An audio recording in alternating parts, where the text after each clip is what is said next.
Buenas tardes, profesora Laura Alejandra Lazo. Nuestro grupo, conformado por Álvarez Bravo, Angie Vanessa, de la Cruz Navarro Patti, Mesares Quispe Caterine, Rodríguez Rosario Paul, Bill Ortiz Carmen, nuestro grupo le ha tocado hablar acerca del Tratado de Libre Comercio entre Perú y China.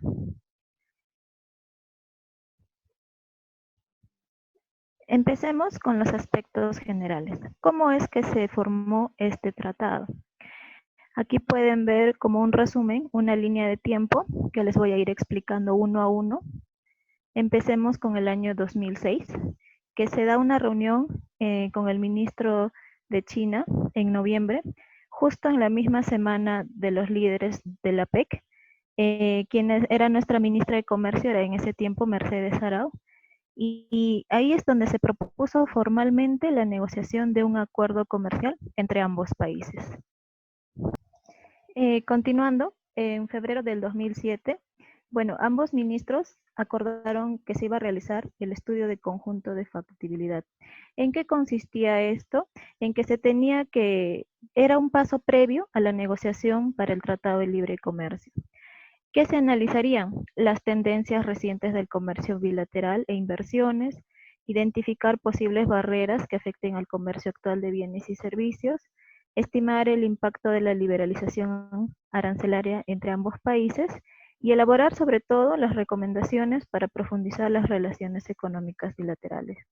Este culminó satisfactoriamente en agosto. Ahora, en noviembre del 2007, ambos funcionarios de China y de Perú se reunieron en Beijing. ¿Cuál era su finalidad? Era abordar sobre los asuntos generales relacionados a la negociación comercial. En enero del 2008 se dio el inicio de las negociaciones del Tratado de Libre Comercio y consistió en 6 rondas de negociación, de las cuales 3 se dieron en Lima y las otras 3 se dieron en Beijing.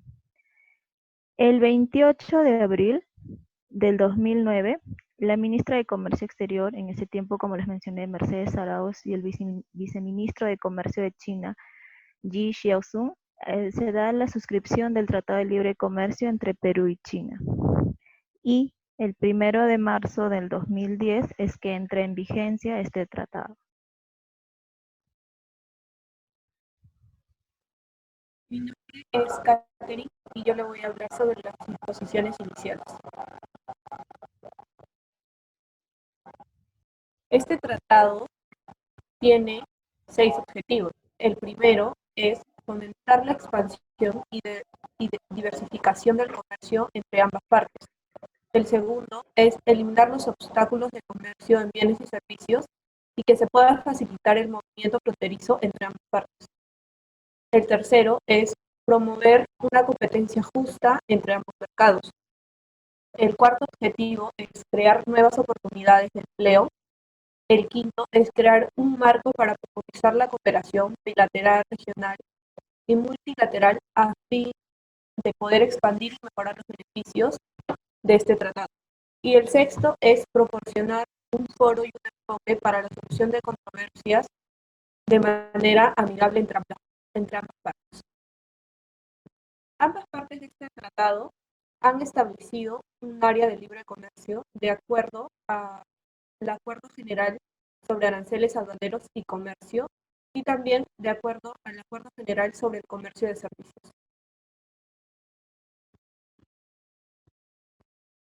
La relación que se establece con otros acuerdos internacionales en este tratado son las siguientes. La primera es que tanto Perú como China afirman los derechos y obligaciones existentes, entre ellas conforme al acuerdo de la Organización Mundial de Comercio y otros acuerdos relacionados al comercio de tales partes que son como las convenciones, los acuerdos, protocolos. La segunda es, en el caso de cualquier incompatibilidad en este tratado o cualquier otro tratado de que ambas partes formen, ambas partes deberán consultarse entre sí de inmediato para buscar una solución mutuamente satisfactoria para ambos.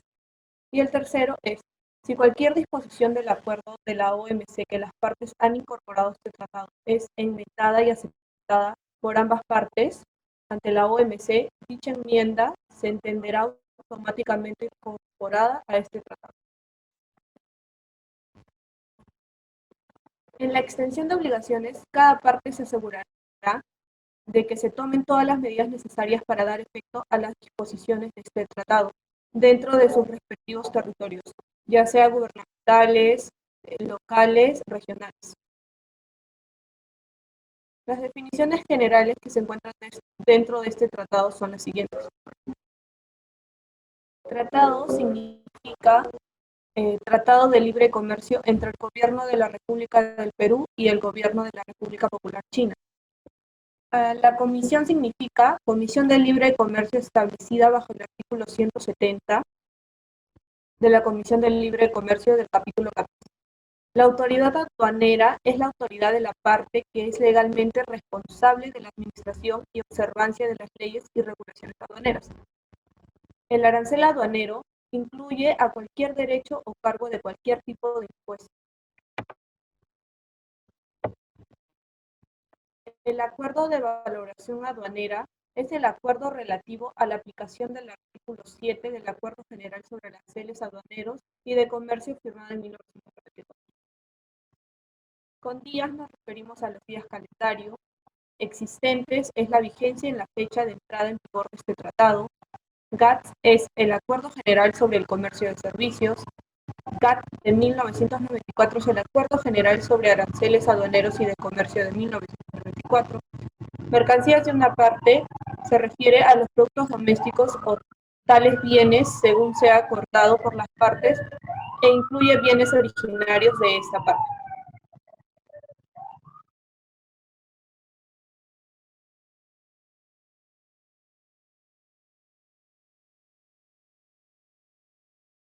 Buenas tardes, les saluda Rosabel Cortiz y continuando con la exposición, comentaré sobre el trato nacional de acceso de mercancías al mercado. Para obtener un trato nacional de acceso de mercancías al mercado, en este caso a China, se debe tener en cuenta tres aspectos fundamentales. En primer lugar, la negociación, en segundo lugar, el origen y en tercer lugar, el transporte. En este caso, la negociación es comprendida por las listas de grabación arancelaria de Perú y China. Asimismo, la grabación y la eliminación progresiva y cronológica de aranceles aduaneros. En este caso del TLC Perú-China, está compuesta por 15 categorías de grabación, las cuales todas ellas comienzan a partir de la entrada en vigencia del TLC, es decir, en el año 2010. La categoría A, los aranceles de mercancías serán eliminados totalmente. En la categoría B, los aranceles serán eliminados pero en 5 etapas iguales. Es decir, que las mercancías quedarán libres de aranceles el 1 de enero del año 5, es decir, en el año 2014. En la categoría C, serán eliminados en 10 etapas iguales. Las mercancías quedarán libres de aranceles el 1 de enero del año 10, es decir, en el año 2019. En la categoría D, las mercancías están exceptuadas de la eliminación arancelaria, lo que quiere decir que hay mercancías donde no existirá una eliminación arancelaria, lo cual posteriormente voy a explicar. Luego, en la categoría E, las mercancías llegan a una desgravación en 16 años. En la categoría F, los aranceles serán eliminados en 8 etapas iguales, comenzando a partir de la entrada en vigencia del TLC. Las mercancías quedarán libres de aranceles el 1 de enero del año 8, es decir, en el año 2017. En la categoría G, serán eliminados en 2 etapas iguales, es decir, las mercancías quedarán libres de aranceles el 1 de enero del año 12, es decir, en el año 2021. En la categoría H, esos aranceles serán eliminados en 15 etapas iguales. Quedarán libres de aranceles el 1 de enero del año 15, es decir, en el año 2024.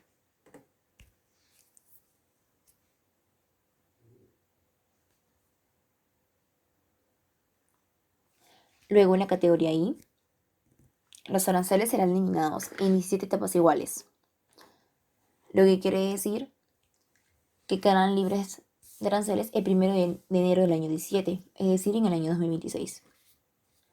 Luego tenemos la categoría J, la cual se divide en una desgravación de 3 maneras. J1, donde habrá una desgravación en 17 años con un periodo de gracia de 4 años. J2 tendrá los mismos años de grabación, es decir, 17 años, y también con un periodo de gracia de 4 años. Y la categoría J3 también te contendrá una desgravación en 7 años, pero con un periodo de gracia de 10 años.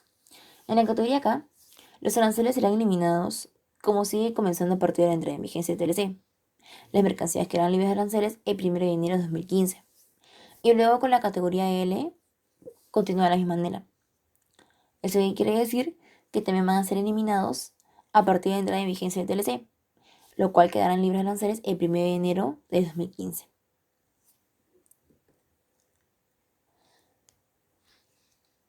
También es importante resaltar las disposiciones. Primero se tiene el Tratado Nacional.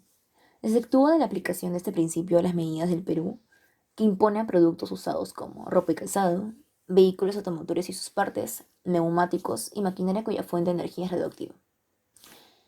Segundo, eliminación arancelaria. Se actúa la desgravación arancelaria de los productos usados. Se fija el arancel base al 1 de enero de 2008. Tercero, regímenes aduaneros especiales. Perú mantiene de manera indefinida la posibilidad de aplicar el drawback y los regímenes de importación y exportación temporal. Las mercancías producidas en zonas francas podrán beneficiarse de este tratado. Cuarto, eliminación de restricciones. Tanto Perú como China se comprometen a eliminar las restricciones y prohibiciones al comercio acceso a mercados agrícolas y no agrícola bilateral. Y quinto, licencias de importación. Se mantienen disciplinas y plazos similares al acuerdo sobre licencias de importación de la OMC.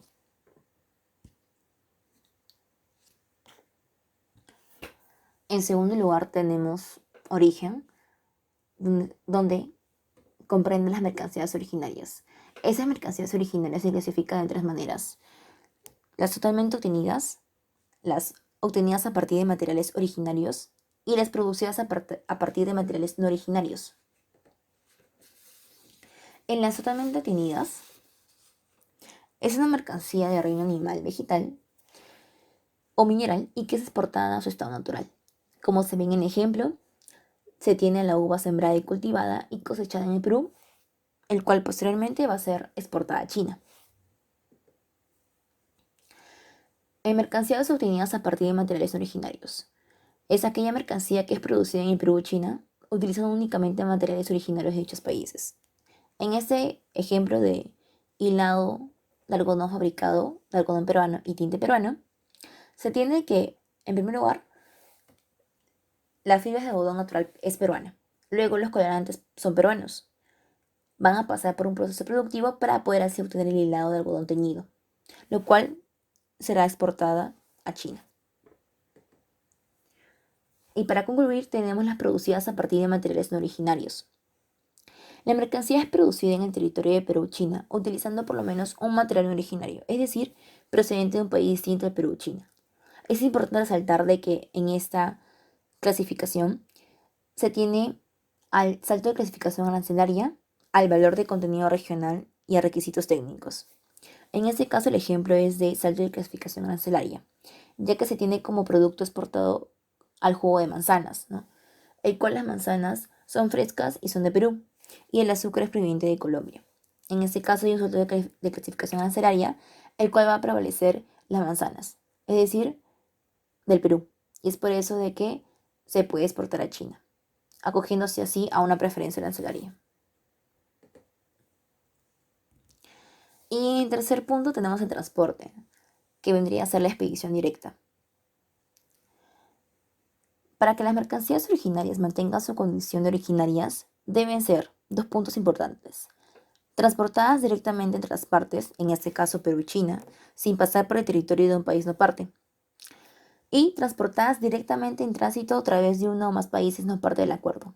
Aquí hay dos formas: con o sin transbordo o almacenamiento temporal. Este podrá ser hasta 3 meses, siempre que la mercancía no se comercialice ahí y no sufra ninguna operación distinta a la descarga, recarga, reembalaje o cualquier otra operación, a fin de mantenerla en buenas condiciones. Buenas tardes, mi nombre es Paul Rodríguez. En esta oportunidad les voy a hablar sobre los procedimientos aduaneros y facilitación del comercio del tratado entre Perú y China. Esto comprende el capítulo 4, el cual incluye artículos del 51 al 68. Y solamente vamos a mencionar algunos que creemos que son los más importantes y relevantes.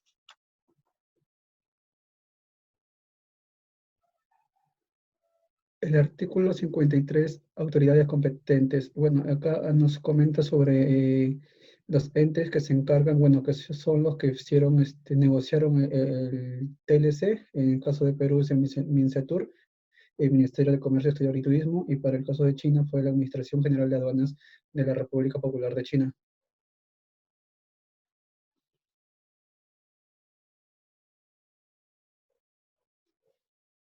Artículo 52, objetivos y alcances. Este punto trata de ver las obligaciones internacionales y las leyes aduaneras de los países, ¿no? Para dejar claro los procedimientos aduaneros, con el fin, uno, de simplificar y armonizar los procedimientos aduaneros de las partes.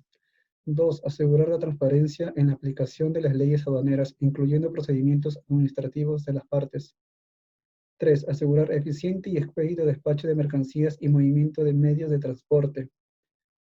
En cuatro, facilitar el comercio entre las partes y promover cooperación entre las administraciones aduaneras. El artículo 58, cooperación aduanera. Esto es, en medida de lo permitido, las administraciones aduaneras de las partes se asistirán entre ellas para la implementación y operatividad de este capítulo y del acuerdo entre el Gobierno de la República Popular de China y el Gobierno de la República del Perú, referente a la cooperación y asistencia administrativa mutua en asuntos aduaneros, y algunos otros temas que las partes determinen mutuamente. El artículo 62, administración de riesgo.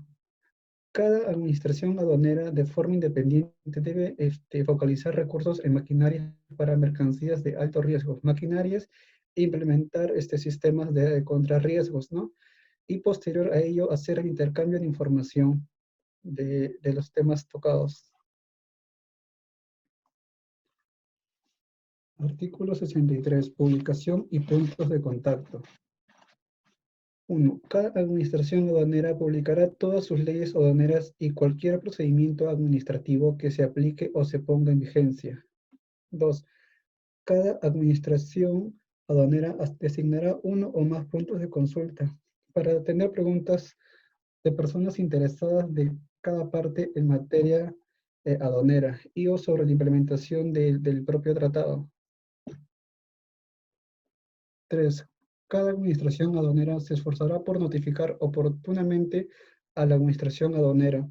Esto en el caso haya cualquier modificación de la ley aduanera en que se encuentre la mercadería.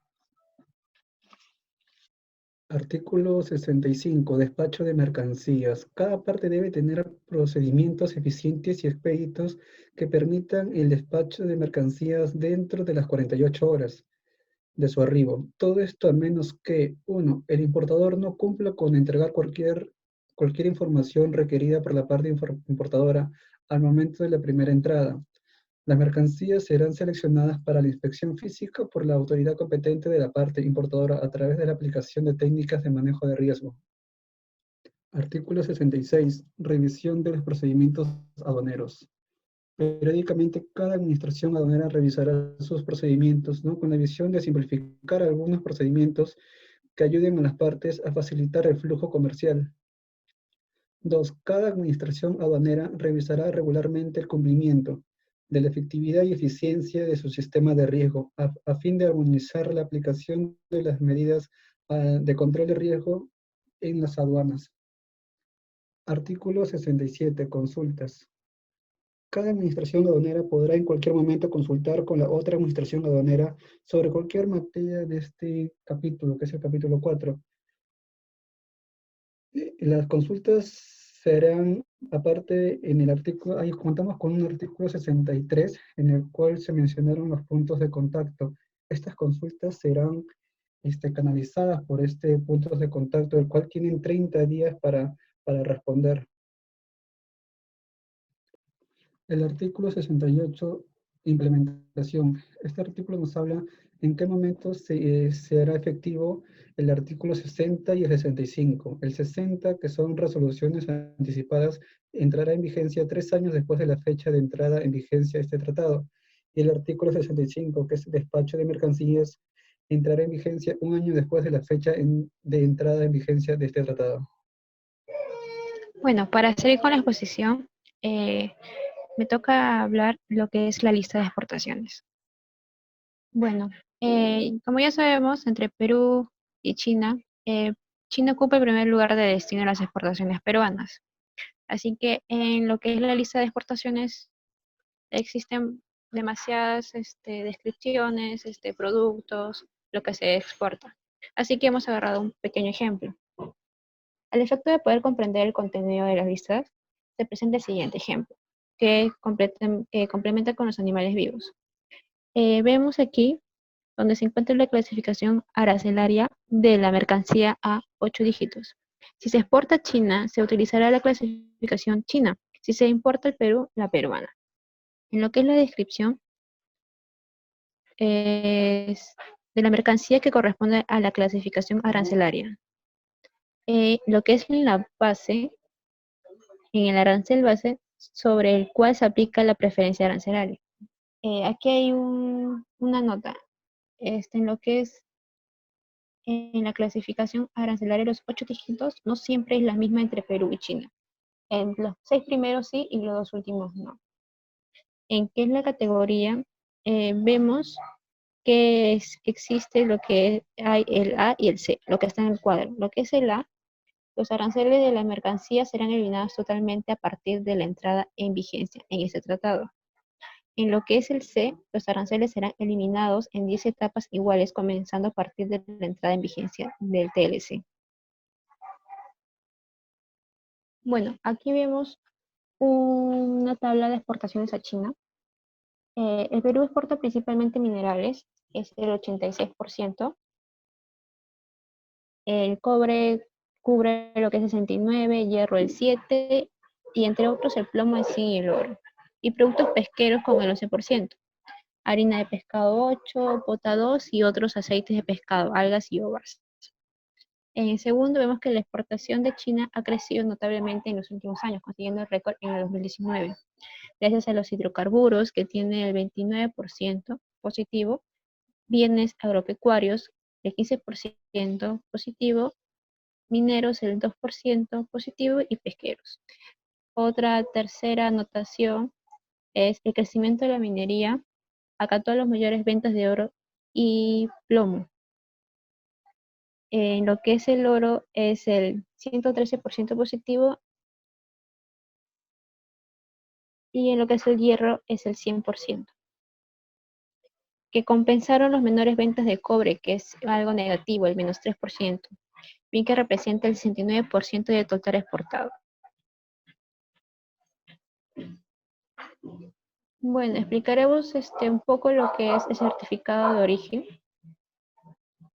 Para ello, el certificado es un documento que permite a un importador o un exportador acreditar el país o región de donde se considera originaria una mercancía y sirve para recibir preferencias arancelarias. Entonces, aquí vemos que en el documento, en el primero, se ve que se va a poner el nombre legal y la dirección del exportador, incluyendo el país. Segundo, el nombre legal y la dirección del producto, incluyendo el país. Si se incluye en el certificado de mercancías de más de un productor, incluir los datos de los productos adicionales. En el tercero, nombre legal y dirección del consignatario, incluyendo el país, el cual debe ser domiciliado en Perú o China. En el número 4, medios de transporte y la ruta que se utilice para el transporte de la mercancía, hasta donde sea de su conocimiento, especifique la fecha de salida y el número del vehículo de transporte, puerto carga y puerto de descarga. En el número 5, cualquier información adicional, como el número de orden del cliente, el número de la carta de crédito, etc. Si la mercancía es facturada por un operador de un país no parte, se deberá indicar que este campo el nombre legal completo del operador del país no parte y el producto de las mercancías. En el número 6, número del DEIT para cada mercancía. Máximo es de 20 días de un mismo embarque. Número 7, número, clase y descripción de cada mercancía. La descripción deberá ser lo suficiente detallada para determinar su identificación por los funcionarios aduaneros y para poder relacionarla. En el número 7, en el número 8, para mercancía descrita en el campo 7 deberá consignar los 6 dígitos correspondientes a la clasificación arancelaria del sistema armonizado. En el número 8, El criterio de origen utilizado, indicar el criterio de origen en base al cual su mercancía califican para tratado arancelario preferencial de acuerdo a lo siguiente: si la mercancía es totalmente obtenida o producida en el territorio de las partes, o también si la mercancía es producida enteramente en el territorio de las partes, exclusivamente de materiales originarios. O si no, si la mercancía es producida en el territorio de las partes utilizando materiales no originarios. En el 10, peso bruto de la mercancía en kilos y otras unidades de medidas como volumen o número de artículos que identifique cantidades exactas. En el número 11, número y fecha de la factura. En el caso de que la mercancía sea facturada por un operador de un país no parte y el número y fecha de la factura comercial conozca, se deberá de señalar en este campo el número y fecha de la factura comercial original emitida en la parte exportada. En la número 12,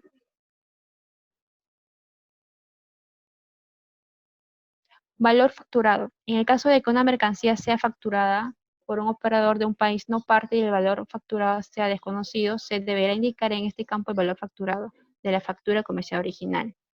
Declaración sobre el origen de las mercancías. Número 13. El exportador debe completar el nombre del país de donde se originan las mercancías, así como el nombre del país de destino de totales mercaderías. Y al finalizar, al completar todo el documento correctamente, el último paso es firmar fecha y el sello de la cantidad certificadora. Bueno, eso es todo. Gracias.